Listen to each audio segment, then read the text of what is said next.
She looked me in the eye and said, "You knew about the rules." And I almost laughed in her face at her own wedding, because I did know. She told me personally. What she never told was the other 63 people standing in that field shivering in October wind, clutching their own arms, looking around at each other like they'd all accidentally shown up to the wrong event.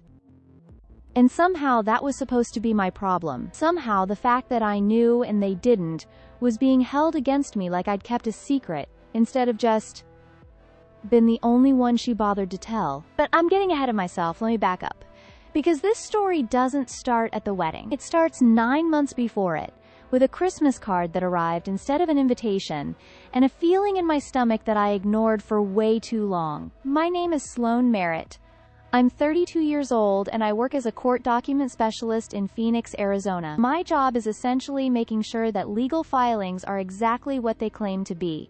Correct language, correct formatting, correct timing, no gaps, no inconsistencies. I read the fine print for a living. I notice when something is missing before anyone else does. It's not a glamorous skill, but it has saved more than a few attorneys from embarrassing themselves in front of a judge. And it has made me absolutely insufferable at dinner parties, because I cannot let a contradiction go unaddressed. My best friend growing up was a woman named Tessa. We met in 7th grade when she was assigned the locker next to mine and immediately started borrowing my lip balm without asking. 20 years later, she was still borrowing things without asking, and I was still letting her because that's just who Tessa is and I love her anyway. Or I did. I'm still figuring out what tense to use when I talk about her now. Tessa got engaged in September to a man named Burke. Burke is fine. He's the kind of fine where if you asked me to describe him, I'd say things like pretty tall and has strong opinions about coffee and run out of material quickly. But Tessa loves him with her whole body, and that was always enough for me. If this is your first time here, please like and subscribe right now. I'm serious. You're going to want to be part of this community by the time this story is over. Stay until the very last word. You'll understand why. Okay, so the Christmas card. In December, about 3 months after the engagement, Tessa and Burke sent out what I can only describe as a pre-invitation. It was beautiful. Thick cardstock, deep burgundy lettering, a little wax seal on the back like they'd hired someone from another century to close the envelopes. Inside it said something along the lines of, "Our greatest Christmas wish is celebrating with you. Please let us know by January 3rd if you'll be joining us on October 11th. Formal invitations to follow with all the details." So we RSVP'd to a wedding we hadn't actually been invited to yet. I filled out the little response card and dropped it in the mail and thought nothing of it, because Tessa is my best friend and of course I was going to be there. That part wasn't the issue. The issue was the phrase, "formal invitations to follow," because those invitations never followed. Not in January. Not in February. Not in March, April, or May. I watched my mailbox with the quiet, obsessive energy of someone who processes legal documents for a living and understands that deadlines mean something. Nothing came. Just silence. And the occasional furniture catalog addressed to the previous tenant. And then Tessa called me in April, not to tell me about the missing invitations. Not to give me a venue address or a start time or any of the basic logistical information that human beings need to attend an event. She called to tell me about the dress code. Outdoor wedding, she said. Fully outdoor, ceremony and reception both, in a field venue about 40 minutes outside the city. And she had a color palette. Blush, champagne, dusty mauve, soft olive. She'd send me a reference board on Pinterest so I could get the vibe. I said, okay. I looked at the Pinterest board. I spent a genuinely embarrassing amount of time trying to determine whether the dark rose blazer hanging in my closet read as blush adjacent or whether I needed to go shopping. I decided it was close enough and moved on. That was April. And for a few weeks, that was all I had. Then in May, she called again. Still no invitations. But this time, there was a new rule. She brought it up so casually that I almost missed it. She was talking about the photographer.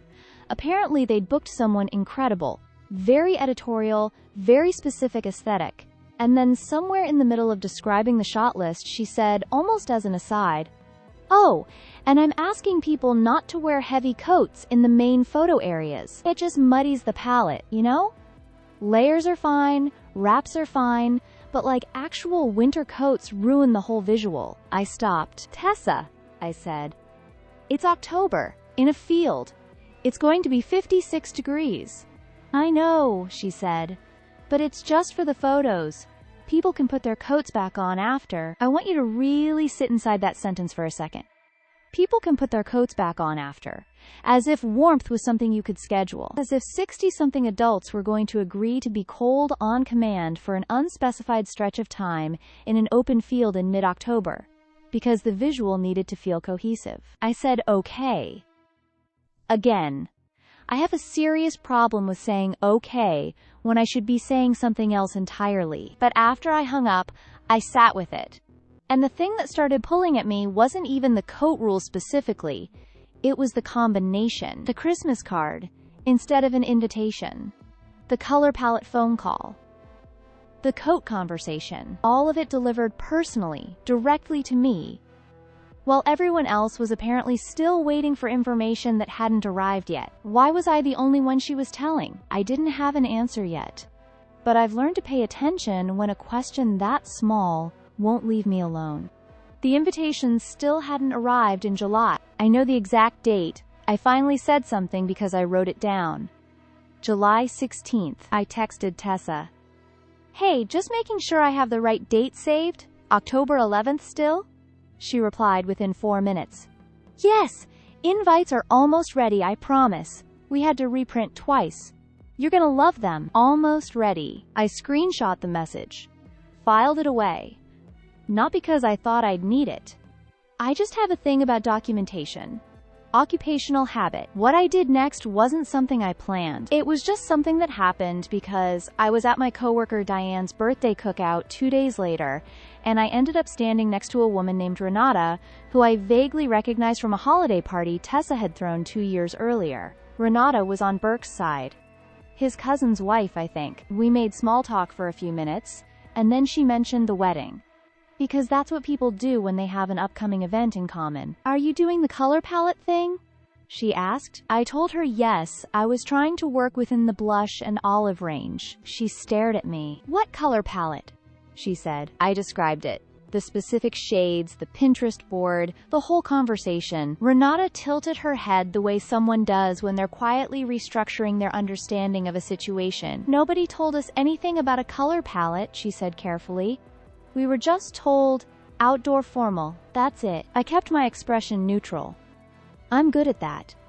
"When did you find out it was outdoor?" "Burke's mom mentioned it months ago. But she didn't know much more than that." She paused. "I've been waiting for the invitation to fill in the gaps." I nodded, smiled, said something about how Tessa had always been a little scattered about logistics. And then I excused myself and walked to the drink table and stood there alone for a moment. Very still, because Renata didn't know about the color palette.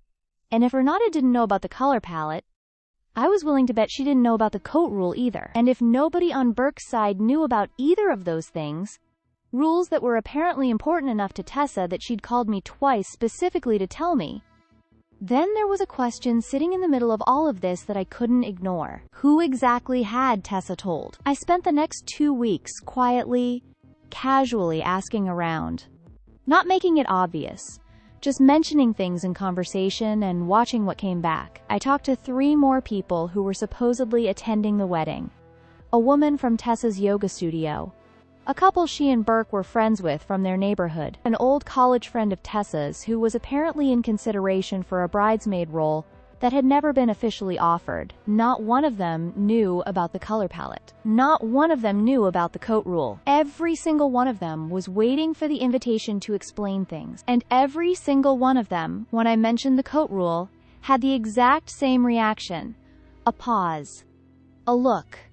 And then something like, "Wait, it's gonna be... how cold?" I started sleeping worse. Not dramatically, just that light, restless sleep where you wake up at 3 in the morning with a thought you can't finish. I'd lie there in the dark, and try to logic my way through it. Maybe Tessa was just communicating on a need-to-know basis, and for some reason, she'd decided I needed to know things first. Maybe she was testing the rules on me because she trusted my reaction. Maybe there was a completely normal explanation I wasn't seeing because I was too close to it. But then August came, and I found out about the invitations. Or more specifically, I found out why there weren't any. I was at Tessa's apartment helping her with something completely unrelated. She'd asked me to come over and help her reorganize her home office because she was drowning in paperwork and knew I had a system. We were going through a pile of folders on her desk when I moved a stack of magazines and found something underneath. A box. Not a large box, the kind of shallow cardboard box that stationery comes in. And it was open, and inside were invitations. Printed. Finished. Sealed in individual envelopes. Addressed in neat handwriting. A full box of them, ready to mail. I didn't say anything immediately. I just looked at them for a second. Then I picked up the stack of magazines and set them aside and kept organizing like I hadn't seen anything. But my brain had already started running. The invitations existed. They'd existed long enough to be printed, sealed, and addressed. And they were sitting in a box under a pile of magazines in Tessa's home office, while 60-something people were operating on the assumption that they were still being finalized. Almost ready, she'd told me in July. That box did not look almost ready. That box looked done. I kept my voice completely, even when I said, a few minutes later, "Hey, are those the wedding invitations? They look beautiful." And Tessa looked at the box. And something moved across her face. Something fast. Something she covered quickly. "Yeah," she said. "I just haven't had a chance to mail them yet. I'm so busy." I nodded. Smiled. Said they were gorgeous and moved on. But I've spent enough time reviewing documents to know what a deliberate delay looks like. And I spent the entire drive home asking myself the same question on a loop. What was she waiting for? I didn't confront her about the invitations. Not yet. The thing about being someone who works with information for a living is that you learn very quickly that the moment you reveal what you know is the moment you stop learning. If I asked Tessa why a box of finished, addressed invitations was sitting unmailed in her office, she'd give me an answer. And that answer would be the last honest thing I'd get out of her for a while, because she'd know I was paying attention. So I waited. And I watched. And things got stranger. In late August, about 3 weeks after the home office incident, Tessa called me again. This was our 5th or 6th wedding-related call since December, which sounds normal, until you consider that each one was essentially a private briefing. Rules, expectations, logistics, delivered to me alone, phone call by phone call, while the rest of the guest list remained in the dark. This time she called to tell me about the seating structure. There was going to be a specific area near the altar that was reserved for family and close friends during the ceremony. She wanted me near the front. She gave me a section, almost like a ticket assignment, and then she mentioned, almost parenthetically, that she was going to need me to help manage a few things day of. Manage what things? I asked. Just like, if people have questions. You know how I get overwhelmed. She laughed a little. You're so calm under pressure. I just feel better knowing you're there. I said, okay. My third worst habit after ignoring red flags and not speaking up when I should. But after I hung up, I sat with that one for a long time. Because she wasn't asking me to be a bridesmaid. She hadn't asked me to be part of the wedding party at all. That had been conspicuously absent from any of our conversations, something I'd noticed and set aside. She was asking me to be available, present, informed, positioned near the front and ready to field questions from guests who had no information. She was asking me to manage the confusion that she had created. That was the moment the shape of it started to come together. Not fully. Not yet. But enough. I went back through the timeline in my head. Christmas card goes out. Everyone RSVPs. Nobody has details. Color palette. Sloan gets a call. Coat rule. Sloan gets a call. Seating section. Sloan gets a call. Invitations. Finished. Sealed. Sitting in a box. Guest list. Still waiting. still in the dark, still patient, because the invitation is almost ready. What did it mean that I was the only one being told things? I started thinking about the last few times I'd seen Tessa in person. There was a dinner in June, a small group thing at a restaurant she liked. Burke was there, and a couple of mutual friends, and a woman I hadn't met before named Cressida, who turned out to be Burke's co-worker. The dinner was fine, normal, but at one point Tessa had made a joke. A small one, the kind that lands and disappears quickly, about how the wedding planning had become a full-time diplomatic operation. Everyone laughed. I laughed, but I filed it. Diplomatic operation. And then there was a conversation in July, at the same cookout, where I'd run into Renata. I'd been in the kitchen getting a drink when I overheard Tessa talking to someone in the hallway. I wasn't trying to listen, but I heard her say, quietly and very deliberately, "I just need everyone to stay calm until the invitations go out. Once they have the information in their hands, they can be upset about whatever they want, but until then, I'm controlling the narrative." I heard that and walked very calmly back to the backyard and stood in the sun and thought about what the word narrative meant in the context of a wedding. It means there's a story being managed. It means there's a version of events someone wants you to receive. It means the timing of information is not accidental. And then in September, 6 weeks before the wedding, the invitations finally went out. I know because mine arrived on a Tuesday. It was gorgeous. The same heavy cardstock as the Christmas announcement, the same wax seal. The details were all there. Date, time, venue address, dress code outlined in elegant script. The color palette listed as a suggested palette for guest attire, and a single line that read, "As our ceremony and reception are entirely outdoors, guests are encouraged to dress in comfortable layers, keeping in mind that the photo areas will remain coat-free to preserve our visual aesthetic." Coat-free to preserve our visual aesthetic. I read that line 4 times, and then I thought about Dolores from Forest Side. Wait, no, wrong story. I thought about Renata. I thought about every person I'd spoken to over the past 4 months who had no idea this rule existed. I thought about what it was going to feel like to open this invitation with fresh eyes and see that sentence, with no context, no prior conversation, no personal phone call to soften it. I thought about what Tessa had said in that hallway in July. Once they have the information in their hands, they can be upset about whatever they want. She knew. She knew exactly how that line was going to land. She knew people were going to have feelings about being asked to stand in 56-degree weather without coats for the sake of a photograph.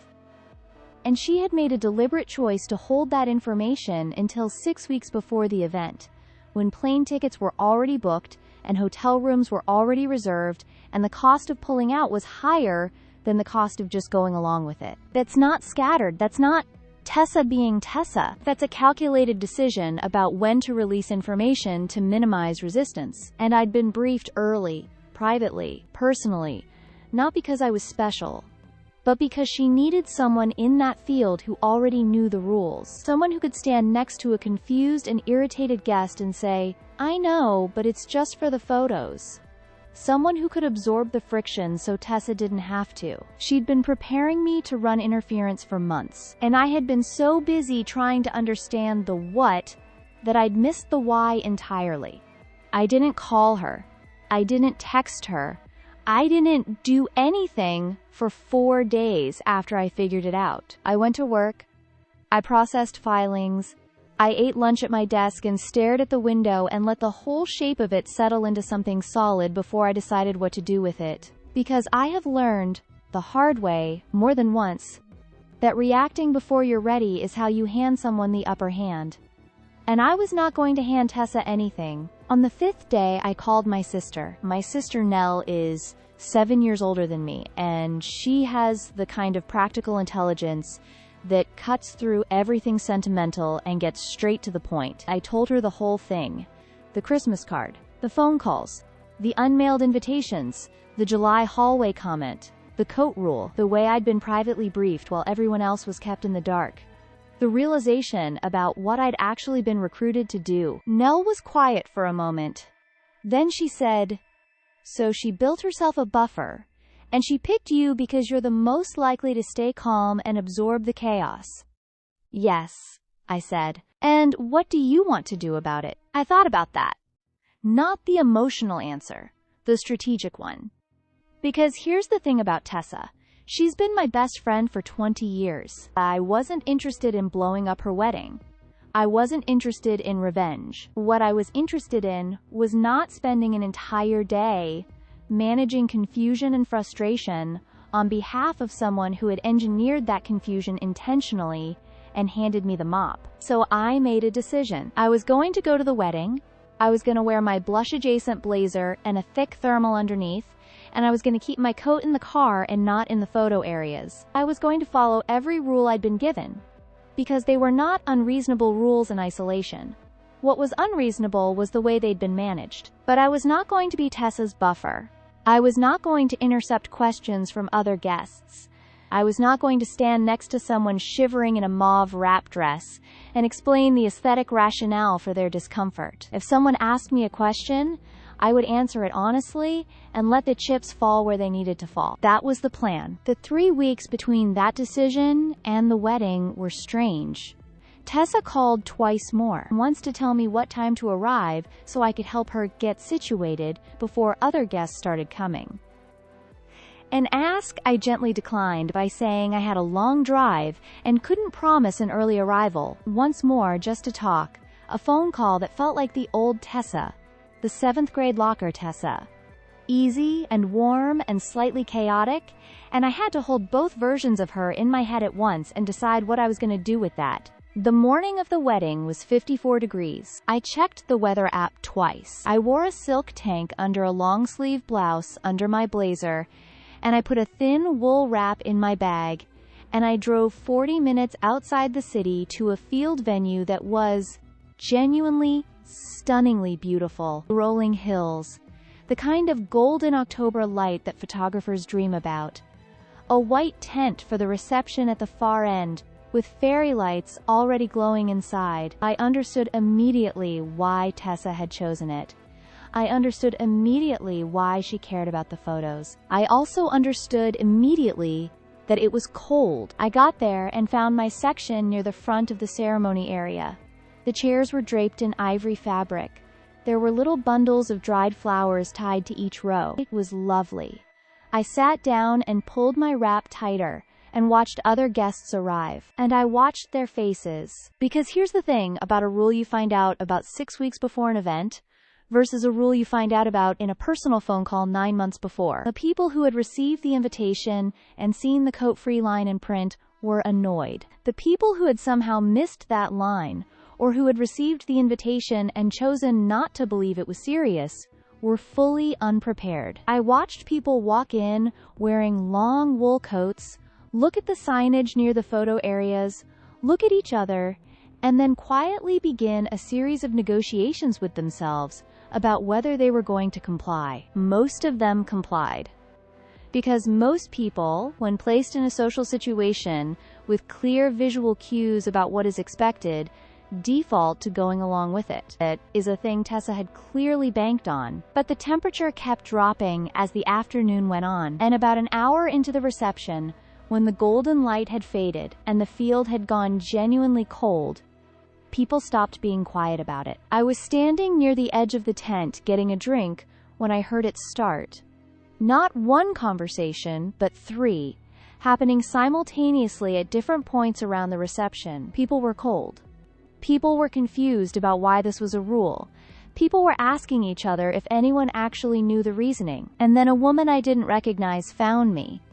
She must have been told by someone that I was close to Tessa. She asked me, directly, "Do you know why we can't have coats in the photos? It's freezing." I looked at her. I thought of the plan. I said, "You should ask Tessa. She made the decision about the aesthetic. She'd be able to explain it better than I can." The woman nodded and walked toward the head table. I watched her go, and I took a sip of my drink. I did not watch what happened when that woman reached Tessa. I deliberately turned toward the tent and started a conversation with someone nearby about nothing important. But I heard it. Not the words, just the shape of it. A voice rising slightly. A response that was too controlled to be completely comfortable. The particular social frequency of someone being asked to explain something they didn't want to explain in the middle of their own wedding reception. And then about 15 minutes later, Tessa found me. She looked beautiful. She'd been stunning all day. Her dress was exactly the dress she'd always described wanting. Simple and long, with a low back, champagne-colored, somehow managing to look warm even when I knew she had to be cold. But her expression when she reached me was not the expression of a bride in a golden moment. It was the expression of someone who had been managing something all day and was now slightly losing the grip. "That woman just gave me a whole speech," she said quietly, "about the coat thing. I had to spend 10 minutes at my own reception explaining my photographer's vision." I looked at her. "What did you tell her?" "I told her it was in the invitation." Her voice was even, but there was something underneath it. "I told her everything was explained in the invitation." I nodded slowly. "Was she at a table with people who had questions?" "Apparently half the table hadn't read that part of the invitation properly." I said. She looked at me. A beat of silence. You were supposed to help manage this," she said, and it was quiet. Not accusatory exactly, more like a statement of a disappointment she'd assumed she wouldn't have to voice. And there it was. Right out in the open. I didn't perform surprise. I didn't play innocent. I just said, "I know. But I'm a guest, Tessa. I didn't feel right speaking on your behalf without knowing the full picture." She was quiet for a moment. Her eyes moved across my face the way they do when she's deciding how much to say. "What do you mean, full picture?" she said. "I mean, I heard you in the hallway at the July cookout," I said, talking about controlling the narrative. "And then I found the invitations in your office in August. The finished ones. The ones that were addressed and sealed." The silence that came after that was different from the silences before it. This one had weight. "I wasn't trying to hide anything," she said finally. "I know," I said, "and I meant it. I didn't think she was malicious. I didn't think she'd sat down and drawn up a diagram of how to use me. I think she had a vision. I think she knew that vision was going to create friction. I think she made a series of small decisions to delay and manage and soften that friction. And I think one of those decisions was keeping me close and informed so I could absorb some of the blast. I don't think she ever once said to herself, I am going to manipulate Sloane. I think she said to herself, Sloane is calm. Sloane understands. Sloane will help. And those two things are not the same, but they are also not entirely different. And that is the most honest thing I can tell you about who Tessa is. I just wanted it to be perfect, she said. Her voice had gone quieter. I knew people were going to complain about the coat thing. I knew it, and I didn't want to deal with that energy for months leading up to it. I wanted to have one day that just looked the way I always pictured it. I get that, I said. But you didn't help, she said. No, I said. I didn't. She looked at me for a long moment. And then something shifted in her face. Not anger. More like the particular exhaustion of someone whose plan didn't work the way they'd hoped. Was it that obvious? She asked. That I was managing things? To me, I said. Eventually. But I've been reading paperwork for inconsistencies for a decade. Most people wouldn't have caught it. She almost laughed. Not quite. Most people, she repeated. Of course it was you. We stood there for a moment in the middle of her reception, the tent lights warm above us, the field outside genuinely dark and cold now, the sound of other people's conversations wrapping around us. And it was strange. Not hostile, not broken, but different. The kind of different you can't fully measure in a single conversation. I stayed until the end of the reception. I danced once.